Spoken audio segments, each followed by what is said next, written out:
Hey, Kryssy, Samson, how are you doing? I'm awesome, and yourself? Not too bad, not too bad. Congratulations on your StarBeat victory. Thank you. Yeah, it That was. was so exciting. I was like overjoyed. It was so cool. Oh yeah. So first question, we'll just launch right in. Mm. Kryssy, Kryssy. It's an interesting spelling for your first name. Is that a stage name? So what's the story behind that? I wish I could say it's a stage name. So my real name is Christine, but it has the weird spelling. And Hmm. sorry, my dog's drinking water, so it's like super loud. God, why are you doing that? Sorry, I can't hear a thing. Okay, cool. But yeah, so Kryssy, I mean, the Kryssy, I just figured it made sense from my real name being Christine, but I have this conspiracy theory against my parents that they were like, we don't want you to ever find a keychain with your name on it. And I was like, okay, fine. So, but I have like a super hippie name. Like my full name's Christine Lindsay Zara Samson, like, and Oh a wow, partridge and a pear tree. So nice. super So long, but yeah. is the hippie ethic alive and well in your family? Apparently. I mean, I think so. Like, I feel like my mom's pretty hippie, but yeah, like, I mean, as far as stage name goes too, like, I kind of just, if I progress with this in my life, which is like the goal, I Mm, would just want to go by just Kryssy, like okay. one name kind of thing, like Madonna. But, Yeah. you're Nice. Kryssy Sampson. But I went by Kryssy Samsonator for the past, like, 9 years, and only a week ago I was like, you know what, it's time to make it legit, because people genuinely believe my last name was Samsonator for, like, 8 or 9 years. So, like, all Nice. right. So when you're not wowing people in online contests as you've just done, how do you like to spend your time? So that's a good question. I recently made a big change in my life and decided I was going to do some time like going back and forth between the states. So Hmm. even right now I'm currently in Seattle and I've been doing like 2 weeks in Seattle, 1 week in Victoria, and it's kind of been I kind of like gave up my like stable life with like my normal job and everything just to pursue music. So I spend my days recording music and exploring the city, like whether I'm in Seattle, Tacoma, wherever, Right. or in Victoria or Vancouver. I just like to explore the city and see what their music scene's about. And as far as Seattle goes, it's been really fun because they have a huge scene for like solo artists and bands, but like every place has an open mic and there's constantly music events Nice. happening, and the local artist scene out here is unbelievable. Just like huge community and everyone wants to help each other network. So I'd say I spend like 90% of my time just like meeting other artists and getting out there. And then Wow. the rest of my time is spent on this one. Ha. Oh, don't be mad. I know you don't like the camera. But yeah, Oh, that's pretty much my life. Right, bud? what a So, great life to yeah, have. it's Uh, not the worst. so how would we compare like the lower mainland? I know it's not a fully developed music industry yet, but how do we compare to your other places on your travel list? Well, oh, that's a really good question. So Victoria, I found was really fun. Like, it's really cool because Victoria's very small for me, and like I love Victoria, but Hmm. the music scene's cool. But I found like I could never like take the next step. Like I loved playing. I played regularly at a bar, like at an Earl's place. It's Earl's on Government in Victoria. All right. Loved playing there, and there's a lot of really great artists that also play there on their Thursday events. In Seattle, I would say like the industry out here, everything's about coffee and music. So Mm, that's like, damn, like that's where I want to be. And honestly, Vancouver compares quite well. Like, I think Vancouver's music scene is just as big as Seattle's. right. And I think like as far as like bands go, like I feel like Seattle has more of a scene for big like rock style bands, and Vancouver kind of covers anything. But Gotcha. I honestly I could see myself spending some time in Vancouver as far as like the music scene goes out there. Oh, okay, awesome. Yeah. So you're doing this now. What are your creative plans for the future? Have you got a band lined up, or you can progress as a So solo artist mainly? honestly, I have a couple things in the making right now. Like most of my time spent on working on my solo stuff, and that's primarily just because it's hard to find bandmates that can make this their only thing. Like right now, Mm, I'm in a really good position that I can focus on only music right now. I don't need to like do it on the side, but it's not something that goes for everybody. But right now, for me, it's solo work. But I'm doing some work with a couple other artists here in Seattle, and I have oh wow. some friends kind of all over the world, to be honest, that are kind of calling me out, being like, hey, let's go do some work together. But I am currently, I mean, fingers crossed, I'm currently getting processed for cruise ships. So Oh, I had an opportunity a while back to work for them, and I couldn't do it at the time.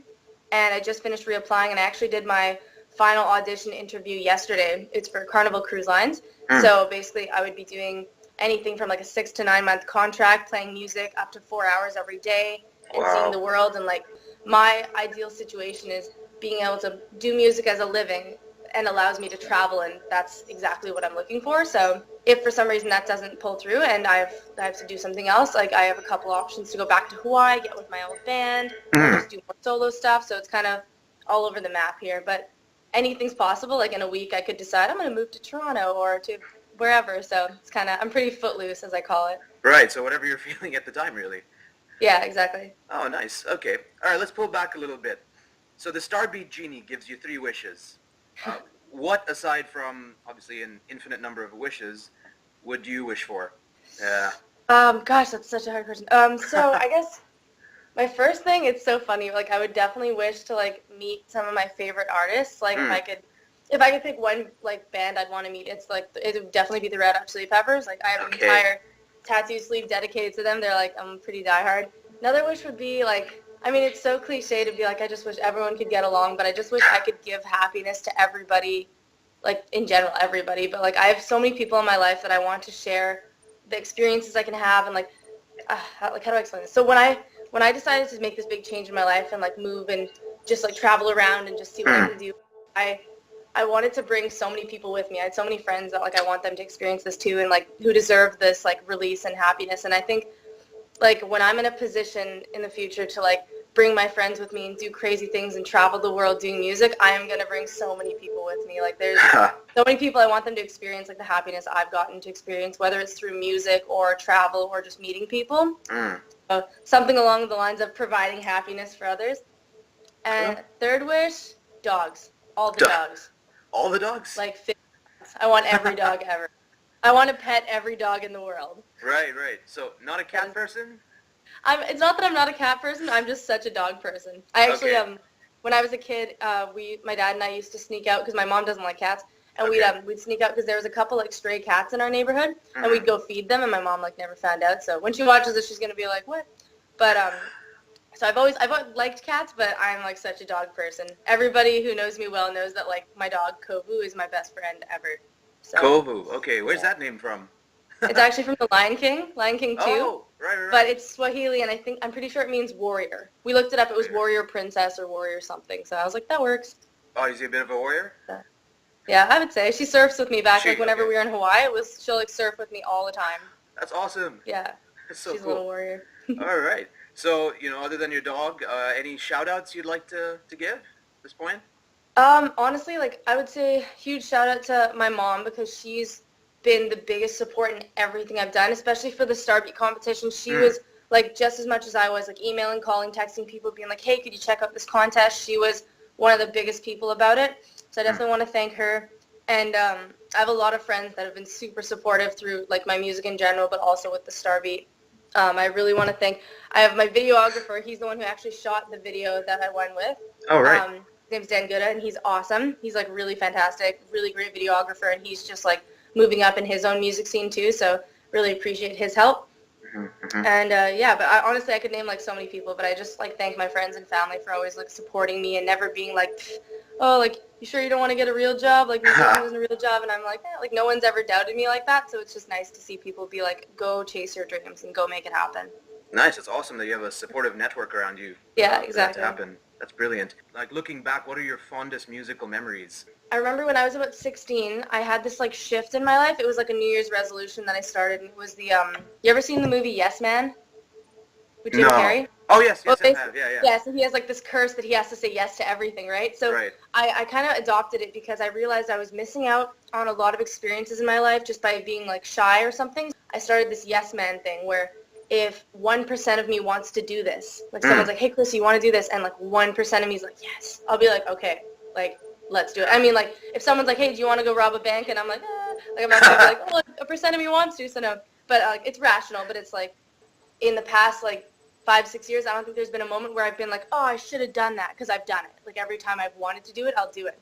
Right. So I was on a cruise ship when I was 16, and there was a gentleman performing, and he was like, any musicians out there? And my mom throws my arm up, and I'm like, no. And he's like, oh, you come on up here and play. And I looked at my mom, and I looked at him, and I was like, just say yes. And I went up, and I played on this, like, cool cruise ship. It's the Carnival cruise ships, and that's one of the reasons that I want to go work for them, because it was just like, wow, like, I got this huge experience. It was so much fun. So that was one of them. And the other one I have a bit of a prop for. So Let's I have a play look. regularly at this bar restaurant called Earl's in Victoria. They're all over Canada. And I have a lot of amazing friends, old coworkers, family that come out and support me whenever I play. And one of my best friends, she showed up to one of my shows, and I have this joke that whenever I rap, which is like 2 songs, I call myself Ludacryssy. And I always am like, oh, like everyone calls me Ludacryssy. Nobody calls me Ludacryssy. I just call me Ludacryssy. But it'll catch on. Gotcha. And anyway, she showed up to it was one of my last shows. And I always shout out this one song to her. It's one of our favorites. It's Bad Touch by Bloodhound Gang. Mm-hmm. And I was in the middle of playing it for her. And I'm like looking for her. I'm like, where's Abby? Like, I don't see her at all. And all of a sudden, like, I see her coming up from, like, the stairwell. And I'm like, wow, she missed half the song. And in my head, I'm like, wow, how rude is that?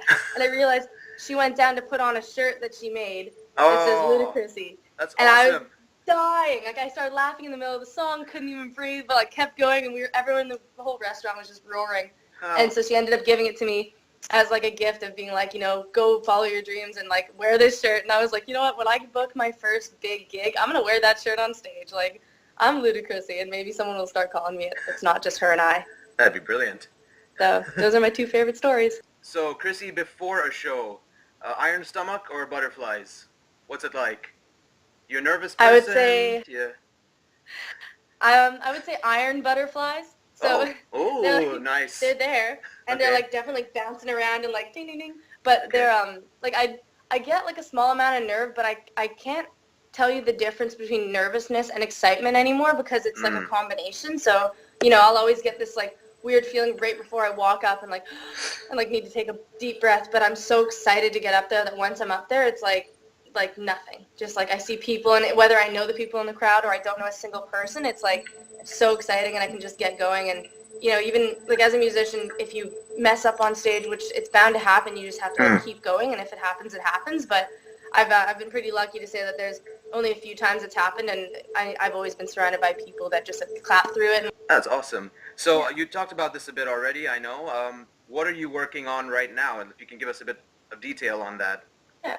I'm just working on a lot of my original stuff. I've spent most of my like music career doing covers because I play in like restaurants. Since like I kind of like took off from my old like stable life, I've just been focusing on constantly writing new stuff and not like criticizing myself too much because original work's really tough for me. It's always been like a huge, I guess, like barrier. So I've been just writing a lot and trying to work with other musicians that are better than me. And man, there are so many of them out here. Like in combination Victoria, Vancouver, Seattle, any people I meet, it's like it's another opportunity to better myself and like grow with them. And if someone's like, hey, let's co-write or let's do some work together, it's obviously the yes man, like, yes, let's do it. Yeah. And I've already noticed like my confidence has shot up, and I've just like met some amazing people that want to see me succeed, and I want to see them succeed. So it's just more like I want to focus on growing and working on my original music and getting myself out there, whether it's on a cruise ship or in California or wherever the next step is.